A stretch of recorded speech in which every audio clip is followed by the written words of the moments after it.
Mga ka-RC, maiden flight tayo. As in first flight ni J20 FX9630. So this is a stealth fighter from China. I mean parang pantapat sila sa pantapat ng China sa F-22 ng US, yung stealth fighter. So gumawa rin sila ng sarili nilang stealth fighter. Ito yung J20. So this is the model, RC model J20 FX9630. So twin motors and brush motor, EDF. Yan, battery connected. Yan, lagay natin dito yung battery.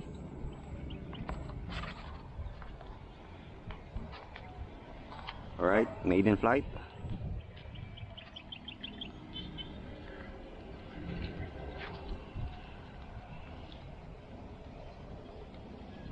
Tago natin battery. Alright, yan, okay na yan. Then remote, 3 channel, I think 3 channel lang to. 3 channel. Yun, bind, up down. Yun, I think 3 channel lang to. Throttle and then yung elevon. Ayan o, elevon nya is elevator, combination ng elevator and aileron. Right, tingnan natin. Let's find out.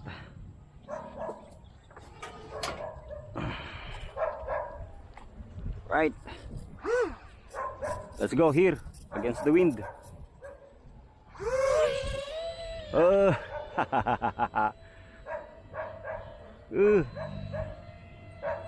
You know, mabagal, slow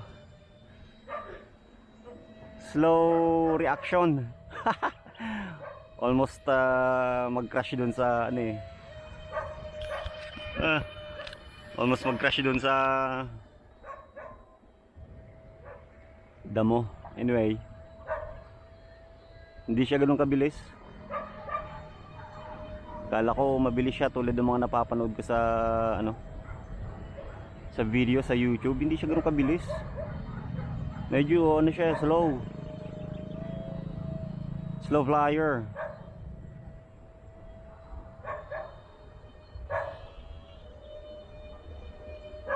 Ayun, against slight breeze, slow siya, slow.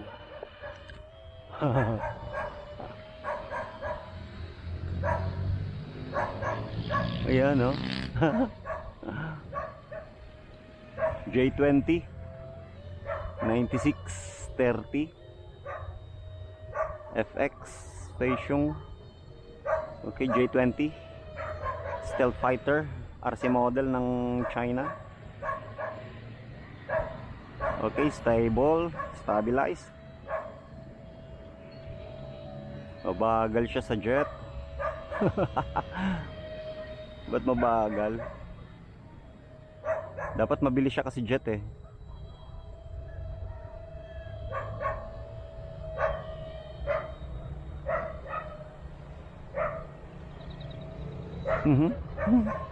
Diba? Hanggang third rate. Yun, third rate. Yung niya is parang 3D.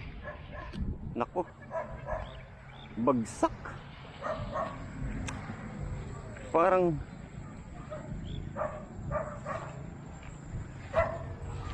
bagsak. Yung C nya is 3D. Yung highest rate parang 3D. Nako, patay. Ayun, sana hindi nasira. Nako, ay, may damage.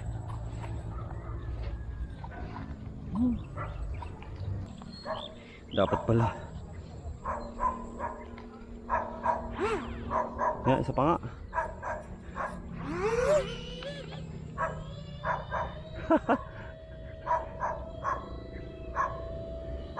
Yan yung pinaka 3D niya. Yung C, yung highest rate. Ayun yung pinaka 3D niya.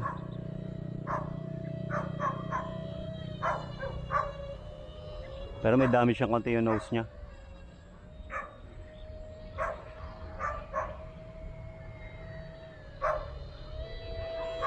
Kailangan glue. Konting glue mamaya.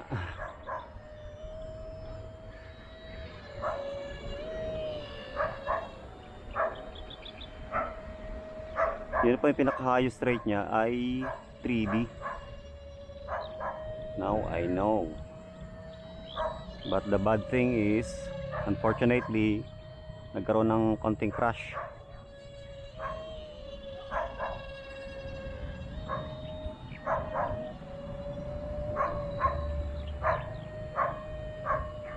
Kailangan i-glue yung nose.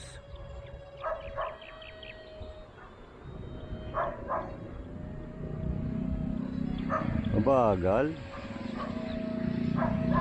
Siguro because of the motor, brush motor siya.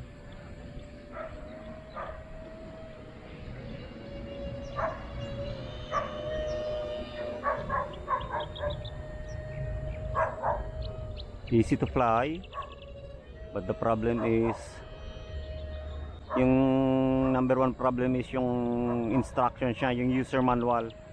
It's all Chinese character, so yun, hindi mo alam yung yun. Mabagal, wala siyang punching power. Wala siyang punching power.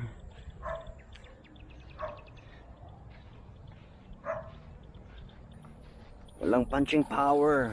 Medyo na damage yung ano niya eh. Yung nose niya may konting crack. May konting crack. May konting crack.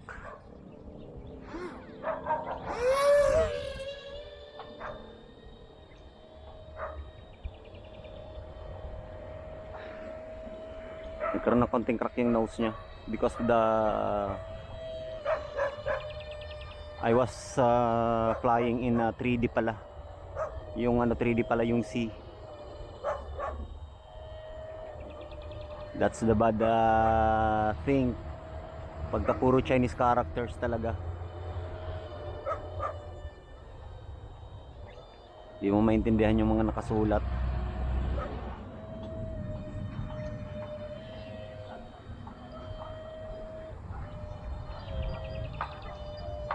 Parang may differential thrust din siya eh. Yun oh, biglang namamatay, parang biglang namamatay yung motor niya eh. Parang split second namamatay yung motor niya eh.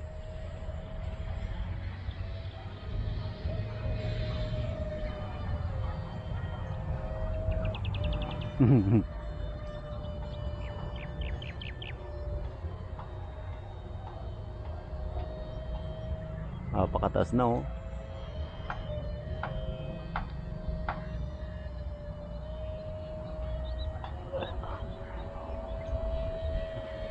Yun, along the wind, mabilis.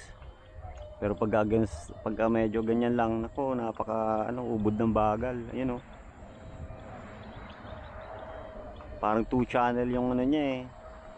Parang 2 channel yung lipad niya eh. Sana maglabas ng brushless version ito. Mas maganda yung brushless version. Lah. Parang tail heavy.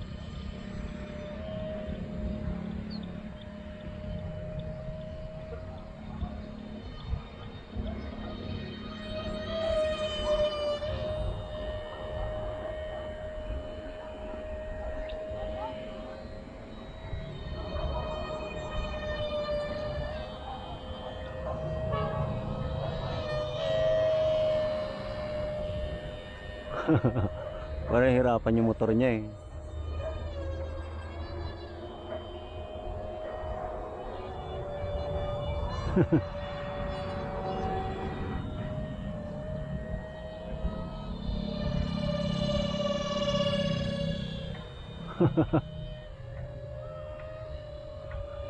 Slow.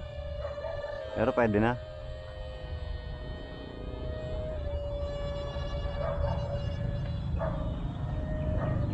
Lubungin ko nga itong mga ibon na to. Ayan. Oh, bilis.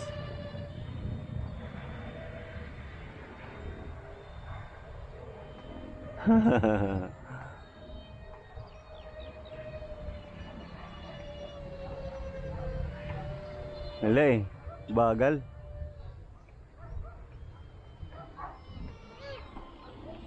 Yeah. Alright. Pwede na. Medyo mabagal lang. Sluggish. Sluggish. And the problem is talaga yung instruction sa remote. Instruction sa user manuals eh. Di ko alam kung alin yung 3D. So nilagay ko siya sa letter C. Yung pala yung ano niya. Yung 3D yung letter C. Knock off yung stabilization niya. Kaya ayun nagkaroon ng konting crash. Medyo etong damage. Nagkaroon ng crack. Okay. Dikit natin mamaya ng glue. Okay. Glue lang. Okay na. Buti walang major damage na nangyari. Yan.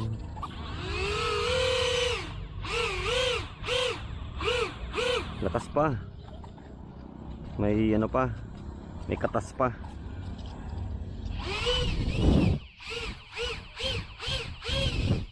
Ayan, lakas pa.